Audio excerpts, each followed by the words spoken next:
que é o uso das redes sociais. Aliás, só fazendo um parênteses antes da sua colocação, rapidamente, assim, queria agradecer publicamente, porque a senhora foi muito solidária, né?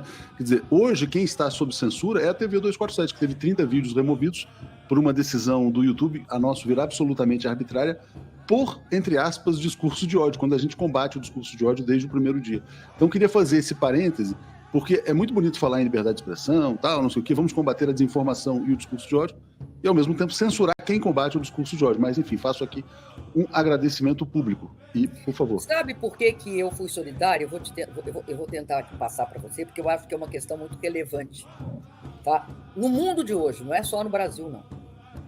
E tem a ver com o seguinte: as redes sociais, elas têm grandes controladores, né? No caso do mundo ocidental, né? Se a gente considerar a China, são outros, mas no caso aqui dessa parte ocidental do mundo é o que eles chamam de FAANG.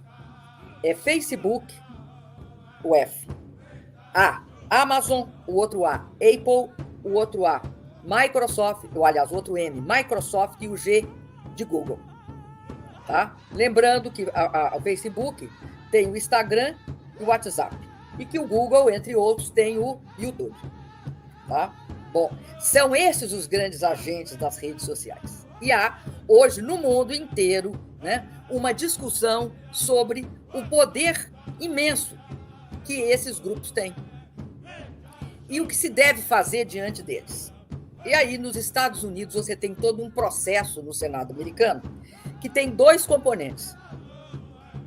Um componente é o controle, né, do grau de monopólio, porque é o reconhecimento que nunca cinco grandes empresas tiveram tamanho poder. Só para você ter uma ideia, é mais ou menos 9,3 trilhões de dólares eles juntos, 200 bilhões de faturamento. Isso nos últimos dados de 2021. O poder de mercado imenso. Na história americana, norte-americana, eles sempre chegaram a um processo, desde as ferrovias, um processo de controle do monopólio, porque eles sabem o que o monopólio significa. Significa um poder desigual de um grupo empresarial em relação à sociedade e, inclusive, aos outros pequenos grupos e médios e até grandes grupos empresariais. Então, esse poder de mercado, esse poder tem de ser controlado. Geralmente, quem controlava esse poder era um órgão do Estado. E a outra questão é uma discussão se esses grupos são publishers ou não, ou seja, se eles são como um jornal, se eles, com esse poder todo, vão interferir no que as pessoas pensam. Aí tem um ponto essencial, só colocar um ponto rapidamente, porque a partir do momento em que eles tomam decisões de censura e de autorregulação, eles se comportam como publishers, porque eles estão selecionando. Né? Pois é, aí é que está. Aí, como é que eles se defenderam?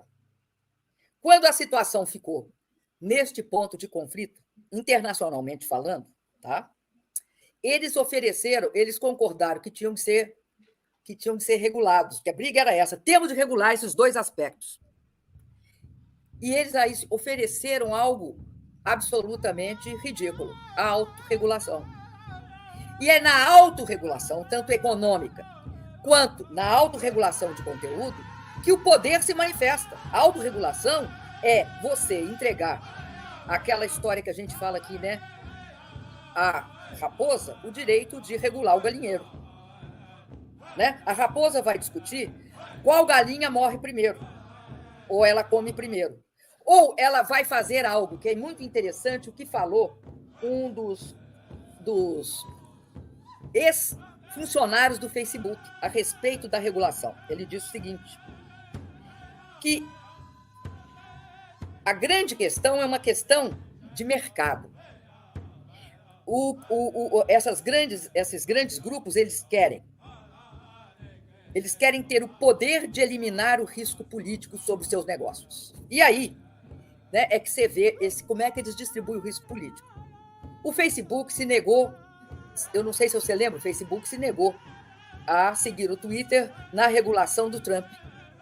Exato. O Trump falou, vamos suspender o que fala o Twitter censurou o Trump. Isso, o Twitter que falou isso. O Facebook se negou a fazer isso. O Trump perde poder, o Facebook começa a bater uma lá e uma cá, uma lá e uma cá. Isso. O que eu acho que é um absurdo o que o YouTube fez com vocês? Ele não tem poder de regulação, ele não tem o poder social dado pela sociedade para regular conteúdo. Ele não pode fazer isso. Ele é um órgão, ele é uma empresa com interesse próprio. E esse interesse pode significar prejudicar um e favorecer outro. Não interessa quem seja. No caso, foi vocês. Amanhã pode não ser.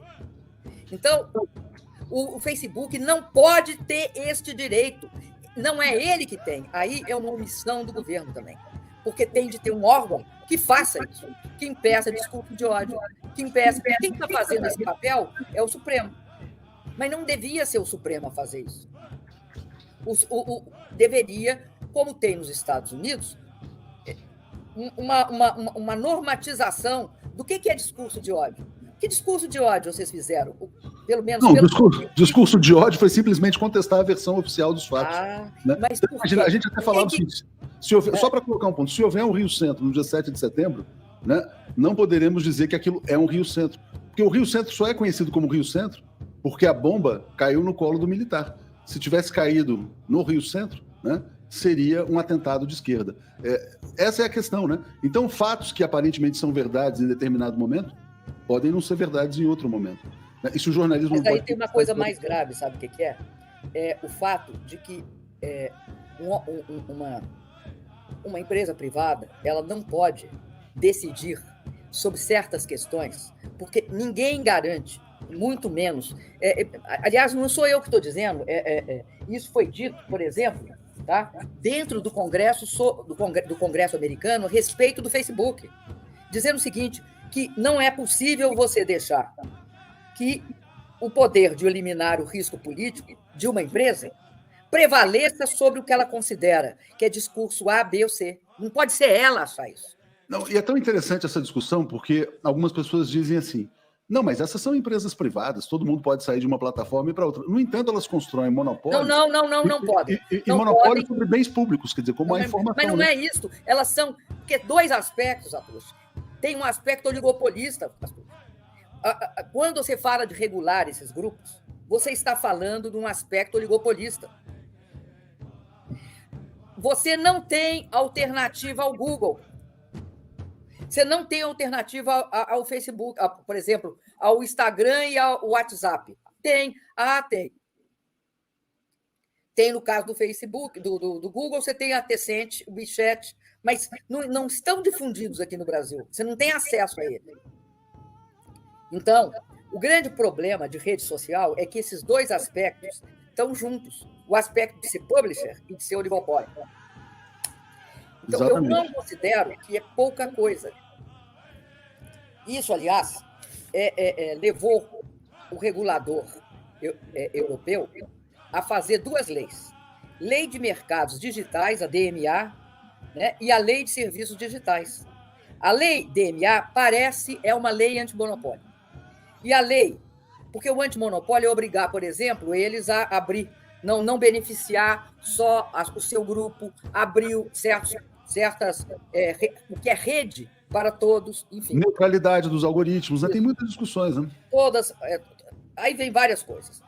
Depois tem a lei de serviços digitais, que a lei de serviços digitais exige mais fiscalização. Porque é assim, as plataformas online fiscalizam o conteúdo ilegal.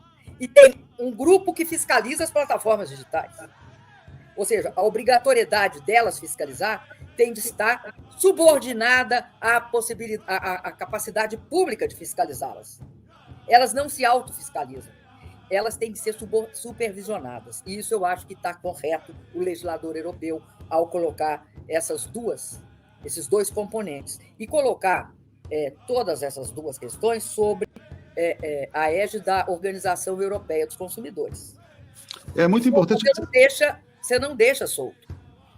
Eu acho até que esse episódio é muito importante porque, embora, né, a primeira reação nossa seja sempre negativa, né, de decepção, de quando você está sob censura, mas olhando a médio prazo, eu acho que isso vai levar a uma regulação estatal sobre essas plataformas, porque esse é o caminho da civilização, né? Senão teremos aí uma grande opressão que eu acho que os povos não vão aceitar. Não, você, inclusive, pode determinar que elas fiscalizem, mas não pode ser da cabeça delas. Claro. Não pode ser o que elas acham que é discurso de ódio ou não é. Que história é essa? Porque um dia ela acha uma coisa, outro... não é assim. Não pode ser assim. Exatamente. Ela não pode olhar para uma notícia então, divulgada por vocês e dizer, olha, isso é discurso de ódio. Não, e é interessante, porque aí quando ele se coloca como publisher, então é o seguinte, quer dizer, ele também assume todo o risco de ser publisher, né? Querido, eles negam que eles são publisher. Não, sim, mas essa decisão... Isso assim, eles negam como o diabo foge da cruz, eles fogem de ser publisher. Por quê? Porque como publisher, eles não são neutros. E eu acho que eles não são. E o publisher tem ônus, né? Ele tem responsabilidade penal pelo que ele publica. Penal, pelo que faz. Pelo que faz, exatamente. E é disso que eles fogem, por exemplo, nos Estados Unidos, da responsabilidade penal. Porque tem uma lei, se eu não me engano, recente essa lei, que deve ter umas 2 décadas, que diz que eles não têm responsabilidade penal. Exatamente. É disso, eles morrem de medo disso. Por exemplo, se ele te alegar que você fez discurso de ódio, você tem direito de processá-los e pedir o quê? Indenização. Nos Estados Unidos, as indenizações são multibilionárias. Claro. Não, certamente. Agora, deixa eu só entrar num outro ponto que é fundamental. Tudo que aconteceu no Brasil, essa destruição econômica, institucional, social, é fruto do discurso de ódio de forças tradicionais da economia, da política, da mídia, etc. e tal, contra o Partido dos Trabalhadores. Isso redundou em fascismo. Era